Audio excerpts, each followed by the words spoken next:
mất tái này chạy bay xô lên nó ai thọt nó vì nắng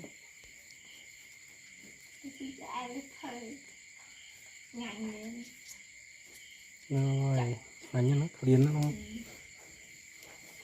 chặt đàn cầm ran vây thòng bị tay trái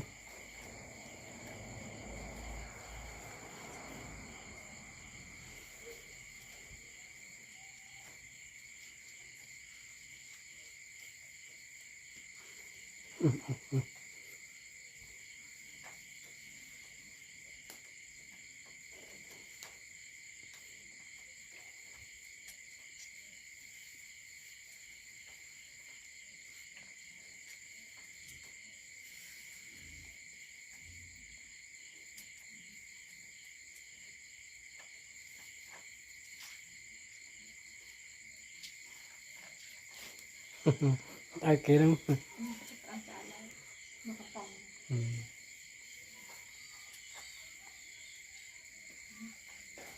ai đó âm lên ai đây